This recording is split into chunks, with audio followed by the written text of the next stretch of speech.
बहुत बड़ा फैक्टर होता है आपका रिस्ट पोजीशन, ठीक है ना।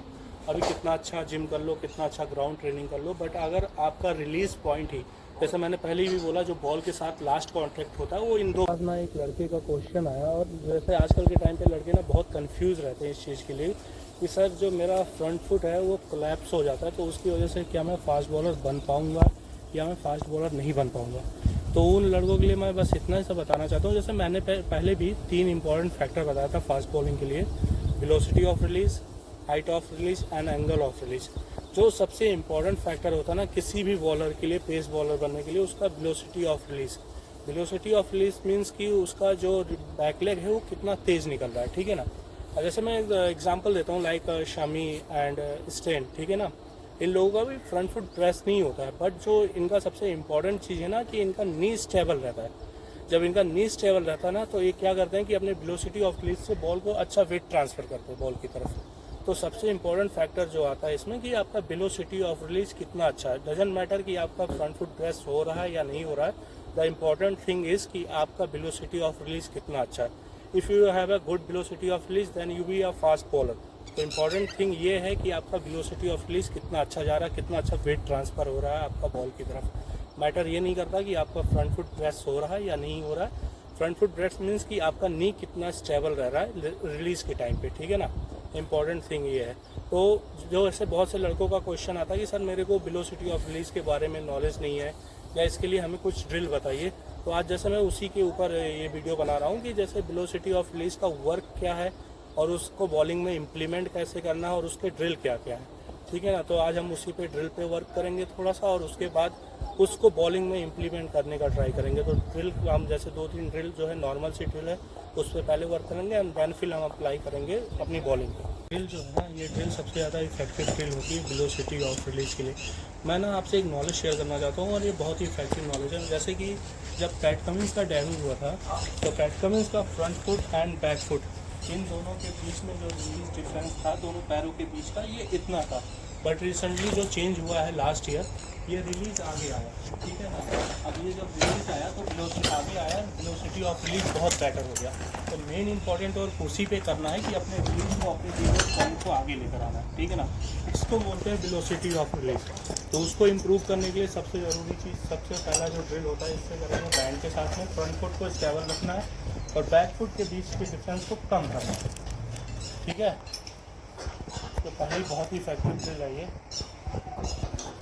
लिटरली इस ड्रिल में फोकस क्या करते हैं कि जैसे जो आपका बॉलिंग आर्म है, जो आपका रिस्ट पोजीशन है एंड आपका बैकलेग है, ये रिलीज पॉइंट दोनों जब एक लाइन में आता है ना, देन हम उस चीज़ को, अपने रिलीज़ को फील करते हैं कि लेट हमारा रिलीज हो, ठीक है ना। उस चीज़ को इम्प्रूव करने के लिए ये ड्रिल होती है।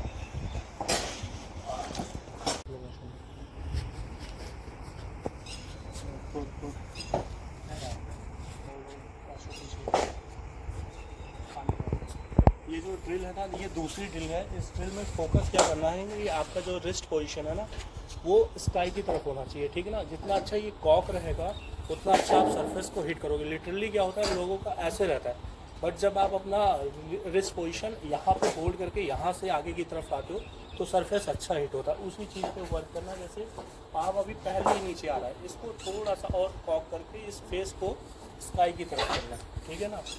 एंड होल्ड करके रखना अपने पोस्चर को।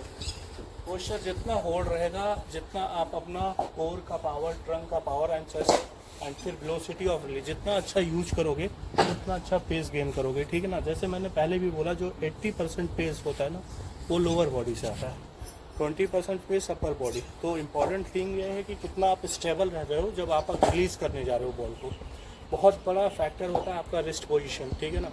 अभी कितना अच्छा जिम कर लो, कितना अच्छा ग्राउंड ट्रेनिंग कर लो, बट अगर आपका रिलीज़ पॉइंट ही, जैसे मैंने पहले भी बोला, जो बॉल के साथ लास्ट कॉन्टैक्ट होता है वो इन 2 फिंगर्स का होता है, ठीक है। अब ये 2 फिंगर्स अगर ऐसे गई तो कितना भी आप जिम कर लो, कितनी भी ट्रेनिंग कर लो, आप पेस कभी भी गेन नहीं कर पाओगे। इंपॉर्टेंट थिंग ये है कि कितना अच्छा आपका दोनों फिंगर यूज हो रहा है बॉल के पीछे।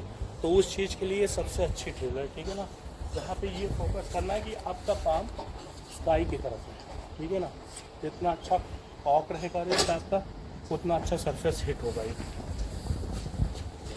तो अभी जो हमने ड्रिल्स की है ना, और उस चीज़ को अब हम अपनी बॉलिंग में इम्प्लीमेंट करना चाहते हैं, ठीक है ना। हमें जैसे like Dale stain and Shami जैसे बॉलर हैं, ठीक है ना, जिनका फ्रंट फुट प्रेस नहीं होता, बट क्या है ना कि उनका जो सबसे अच्छा इंपॉर्टेंट फैक्टर रहता उनका रिलीज पॉइंट एंड उनका बैक लेग, दोनों एक सेम लाइन को फॉलो करता है, ठीक है ना।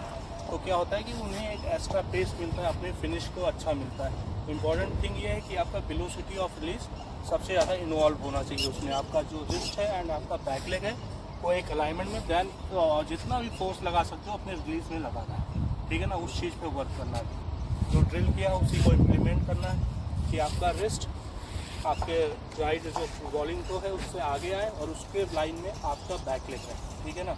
उसी चीज़ को इम्प्लीमेंट करना है अभी बॉलिंग में, वेलोसिटी ऑफ रिलीज।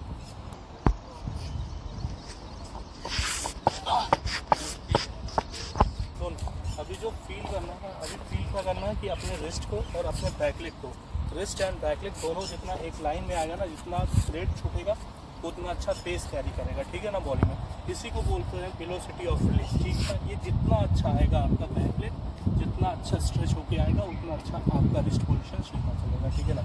इसी पे अभी इसी चीज़ को फील करना अपनी बॉलिंग में, अपने रिस्ट एंड अपने बैक लेग को एक लाइन में लेकर